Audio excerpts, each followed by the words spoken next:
सर्दी की वजह से यदि सूख रहा है आपका पौधा या फ्लावरिंग नहीं कर रहा है तो गुड़हल के पौधे पर किस तरीके से आप ज़्यादा से ज़्यादा फूल ले सकते हैं। यदि कलियां बिना खिले गिर रही हैं तो कौन सा प्रिकॉशन रखना है, कौन सी खाद देनी है और क्या ध्यान रखना है, ये आज के वीडियो में मैं आपको बता रही हूँ। और साथ ही साथ आप देखेंगे कि आपके गुड़हल पर इन सारे टिप्स को फॉलो करने से बहुत सारी कलियां बनेंगी, जैसे मेरे गुड़हल के पौधे पर दिख रही हैं। गुड़हल के पौधे पर कलियों का गिरना और पत्तों का पीला होना सर्दियों में आम बात होती है। साथ ही साथ एक और प्रॉब्लम देखने को मिलती है और वो ये है कि जब ज़्यादा फूल खिलेंगे तो आपके गुड़हल पर मिली बग्स का भी अटैक होगा।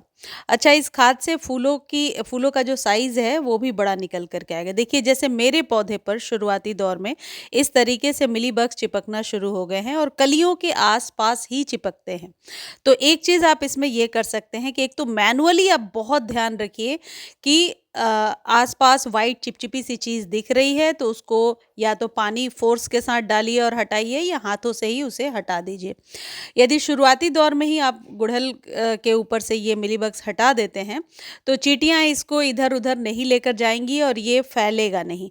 तो सबसे पहले आपको ध्यान रखना है कि फैलने से बचाना है। ऐसे इसके लिए बहुत सारे घरेलू ट्रीटमेंट भी आप कर सकते हैं। ये जो ट्रीटमेंट बता रही हूँ ये महीने में 1 बार करना है।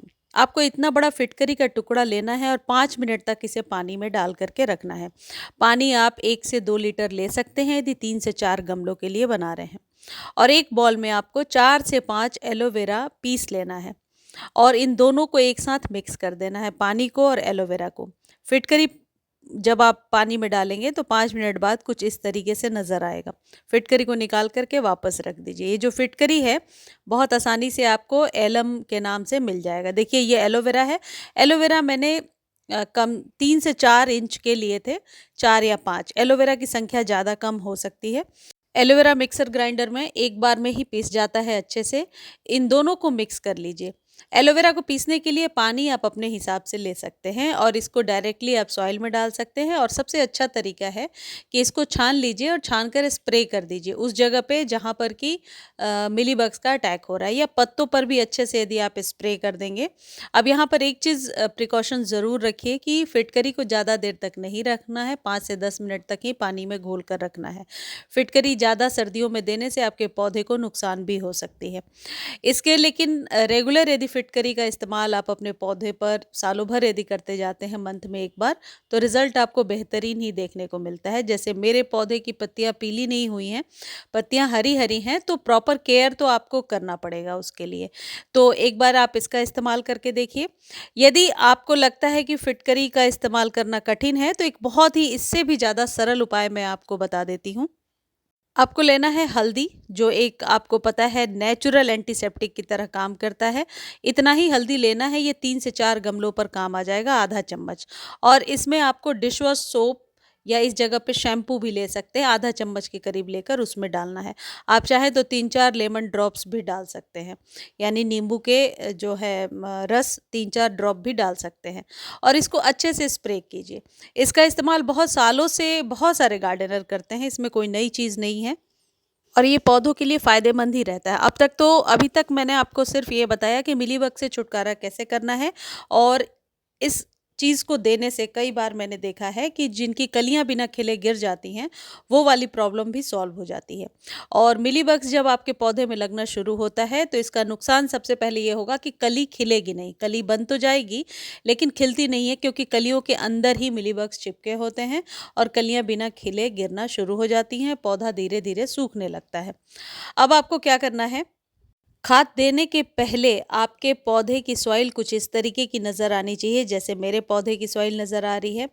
एक चीज़ और है, मैंने एक बार आप लोगों को बनाना पील वाला ट्रीटमेंट बताया था कि बनाना पील को सॉइल में दबाना है। यदि आपने किया होगा तो आपने देखा होगा उसका रिज़ल्ट बेहतरीन होता है। यदि एक गमले में 4 से 5 बनाना पील को आप मिट्टी में दबा देते हैं और उसे कम से कम 7 दिनों बाद यदि वापस गुड़ाई करके देखेंगे तो वो जो बनाना के पील्स हैं वो सॉइल में बहुत अच्छे से डिकम्पोज्ड हो जाते हैं, जैसे कि मेरे पौधे में अभी मैं आपको दिखाऊंगी। तो जिन लोगों को ये परेशानी है कि बनाना पील को सॉइल में दबाने से चींटियां लगती हैं, गुड़हल में तो नहीं लगती। गुड़हल पर मेरी मास्टरी है, ये मैं बहुत सालों से करती आई हूँ, देखिए। और इसका रिज़ल्ट हमेशा बेहतरीन होता है। ये मैंने सॉइल में दबाया था और अब ये धीरे धीरे ख़त्म होने को आ गया। इसको थोड़े दिन और या 1-2 बार और पानी दूंगी, उसके बाद ये सॉइल में ही मिल जाएगा। तो ऐसा आप भी कर सकते हैं कि बनाना के पील्स को देखिए कुछ इस तरीके से एक गमले में 3 से 4 आप सॉइल में नीचे दबा दीजिए और फिर 7 दिनों बाद उसे वापस गुड़ाई करके गमले में ही मिला दीजिए। खाद देने के पहले पौधे की गुड़ाई कर लीजिए। गुड़ाई करने के बाद जब मिट्टी आपको लगता है एकदम ड्राई हो चुकी है तो आपको ये खाद देना है। ये 2 गमले के लिए मैं बना रही हूँ। आधा चम्मच लिया है मैंने ह्यूमिक एसिड। ह्यूमिक एसिड एक बहुत ही बढ़िया जैविक खाद होता है, एग्जैक्टली सीवीड की तरह ही काम करता है और ये डायरेक्टली सॉइल में डालने से आपके पौधे की जड़ों को मजबूती मिलती है। इसके और भी बहुत सारे फ़ायदे हैं ह्यूमिक एसिड के। इसका स्प्रे नहीं बन सकता, इसको स्प्रे करने से आपके पौधे पे दाग लग जाती है। इसको इस तरीके से 1 लीटर पानी में घोल करके 20 से 25 मिनट तक रहने दीजिए और फिर अपने पौधे पर 1-1 कप के अंदाज इसे दे दीजिए। ऊपर से आप चाहें तो पानी भी दे सकते हैं। ये ह्यूमिक एसिड खरीदने का लिंक डिस्क्रिप्शन में है। यदि आप लिंक कॉपी नहीं कर पा रहे हैं तो आप डिटेल लिख करके कि किस खाद का आपको लिंक चाहिए आप मेरे से मांग सकते हैं।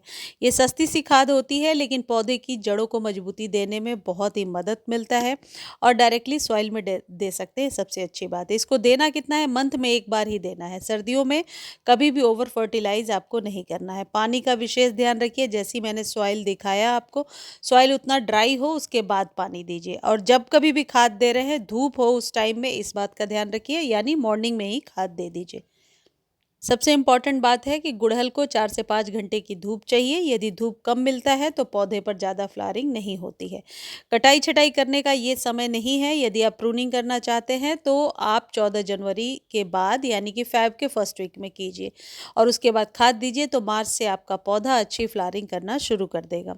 रीपॉटिंग भी आपको ज़्यादा सर्दियों में नहीं करना है क्योंकि इसमें रूट्स में मॉइस्चर नहीं मिलता और फिर पौधा पनप नहीं पाता और धीरे धीरे सूखने लगता है। तो रीपॉटिंग और प्रूनिंग के लिए अभी आपको वेट करना पड़ेगा। मुझे उम्मीद है ये वीडियो आपको बहुत अच्छी लगी होगी। वीडियो अच्छी लगती है तो चैनल को लाइक शेयर और सब्सक्राइब करना ना भूलें। फेसबुक पर देख रहे हैं तो फॉलो करें।